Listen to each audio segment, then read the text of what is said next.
The Carabao Cup returns tonight. There's only one spot remaining in the semi-finals, and it's going to be between Arsenal and Crystal Palace. They take on each other tomorrow, with coverage starting at 2 p.m. and kick-off at 3. And of course, you can watch that all on Paramount+. Now, talking about the Carabao Cup, Jeff done some tiers based on what type of present this trophy would amount to. So for Crystal Palace, he said it would be all the bells and whistles, meaning it would be a great present for the club. But for Arsenal, he said it would be in the practical needs of a category. So meaning this trophy would be a good present that suits needs. Nothing too crazy of a trophy. What do you think about... Like getting socks at Christmas.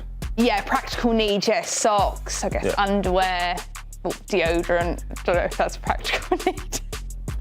Sorry, Troy. Troy, what do you think about these tiers Jeff made, especially about Arsenal? Would you put them in the practical needs category, or would you put them a bit higher up?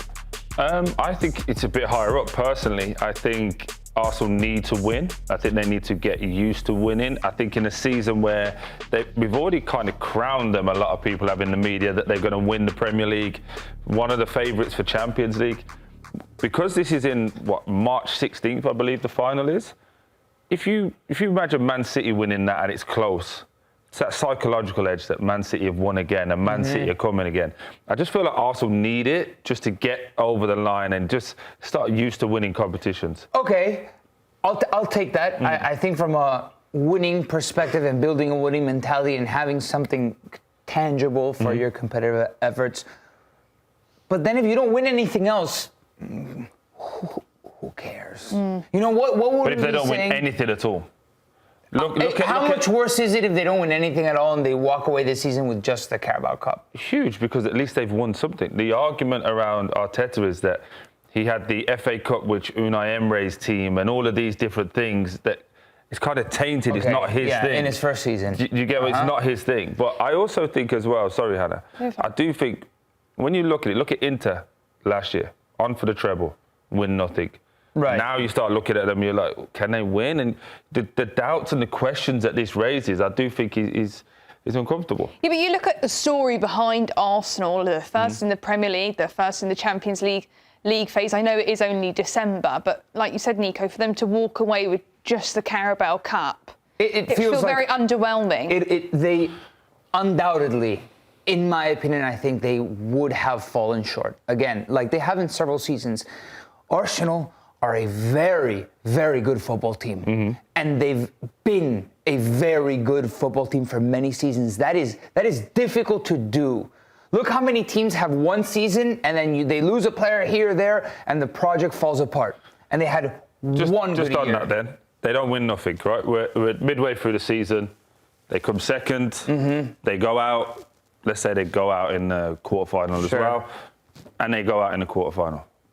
But then again, it would be like, we've come second again in the Premier League. But again, that was not good enough last year. So now you've spent more, you've got a bigger squad, you've got better. How many players do they lose?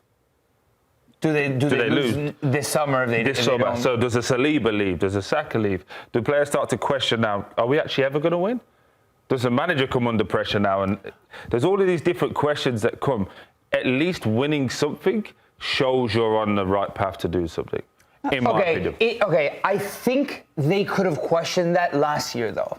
You know, or maybe the year before, because when they came up so agonizingly close, it's like, we have picked up points total in this season that it's a classic stat. We picked up in this one that City won in the Premier League season. It's like, if we would have picked this points total in any other season, we would have won. How much more do we need to give?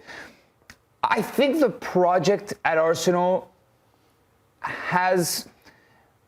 it's the best project credibility without winning in the world. That's fair. Absolutely fair. I don't know how much that vouches for anything really, because in football you need to win, right? But it does vouch for them doing things the right way. They have a very good football team, and it's not like they're gonna go out in the EFL Cup and throw it away because they think they're better than the EFL Cup. No, you play every single game to win. And yes, undoubtedly, it'll help Arsenal, but I think the conclusion of all of this is, sure, you got to win this, but you got to win even more. How do you think they're going to approach tonight? Because in the last round against Brighton, they started a lot of youngsters. Is it tonight or tomorrow? No. Oh, sorry, tomorrow. I'm just checking, sorry. Sorry, Troy. Yeah. In the last round against Brighton, they started youngsters like Nwaneri, Dowman, all those sorts of players. We can see the potential return of Gabriel Jesus. How do you think they're going to be looking tonight? Do you think this is a pretty fair projected lineup? Did you say tonight again? Sorry, I keep saying tonight. Oh my gosh, sorry, tomorrow. The coverage is tomorrow, and I will be on it, but it's tomorrow. Are you sure? Are you going to make it? Check your schedule just to be sure. It's tomorrow, all on Paramount Plus, 2 p.m, kickoff 3 p.m. Nice. Tomorrow. It's 2:45, by the way, the kickoff. Well, tomorrow, Wednesday. No, it's not. It's 3 p.m. It doesn't matter. It's tomorrow. Just come on Paramount Plus, you'll watch it. Do you think this is a fair projected lineup? Do you think they're going to be starting youngsters? How do you think they're going to look? I mean, listen, it's like, for example, Saliba. He's just come back. I think this is a great opportunity for him to play. The goalkeeper we can discuss, but how much more do they have with the injuries? Like, this is great for Lewis Skelly to get a run in. He's a quality footballer. It's not like, you know, you're playing a kid from the academy that's never seen first team minutes before. Like, this is a competitive team. Great to see Norgard, but I mean, this is a strong Arsenal team for Carabao Cup. Yeah, I think I'd probably expect to see Odegaard in there as well, maybe. So maybe it's like I don't know, a Martinelli out, Eze on the left with an Odegaard in there. Okay. But it's not too much dissimilar. I think you're going to see a very strong team. Again, the forward area is becoming an area of topic with Jesus now back. Havertz is back in the new year.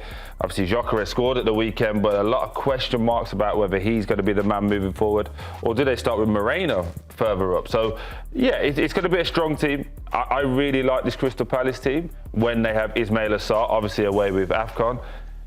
I think this is a good game and a good time for Arsenal to be playing Palace. Yeah, I do just want to confirm it is 3 p.m. tomorrow. Oh, it is? Yeah, not 2:45. Oh, well, producer Chris is wrong correct. again.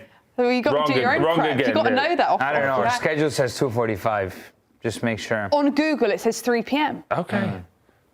You can get your information from other sources. Let's Does Google broadcast the EFL Cup? No, we do, and on our graphic it said. Doesn't matter. Let's move on to Crystal Palace. Okay, everyone, they've lost their last 3 games, or they drew in the Conference League. They've had to reschedule this fixture due to European commitment. They're in 4 competitions now. Do you think we're maybe seeing the effects of the 4 competitions on Crystal Palace? Yeah, I think, again, Oliver Glasner's come out and spoke about not recruiting well enough. He felt in the summer, he thought that they obviously let Eze go, but they didn't do enough proactive work to go out and be able to compete across all 4 competitions.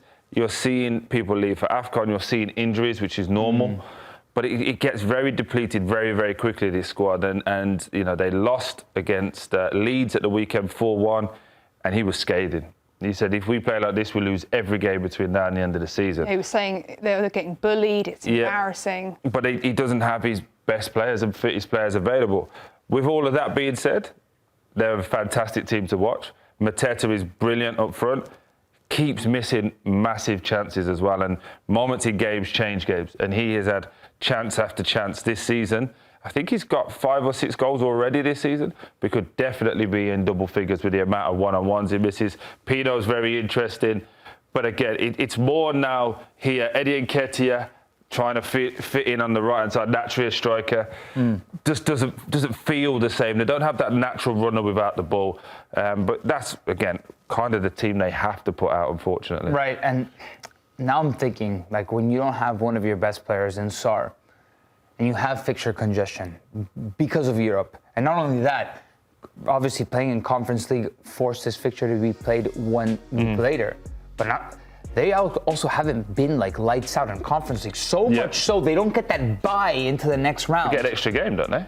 They have to play an extra game. And again, for a team like Crystal Palace, that isn't as deep as the top teams in the Premier League, going through Christmas into the new year and then having to play extra European fixtures, most of those without one of your best players, it's going to be a tough run for the next month for Crystal Palace. So let's see how they deal with it. Again, they have a lot of quality in a certain couple amount of guys. they're going to be tested for several games now. Yeah, Arteta also could be a question because he came off with 10 minutes to go, some injury doubts, so we'll have to wait and see. But everybody, this game tomorrow is happening tomorrow. on Paramount Plus. I hope that the game tomorrow is happening at 2 tomorrow. p.m. with kick-off at 3 p.m. Okay. Thanks for watching this video from Morning Footy. For all news and insights regarding leagues around the world like EFL, Serie, and all UEFA competitions, both men's and women's, don't forget to sign up for Paramount Plus.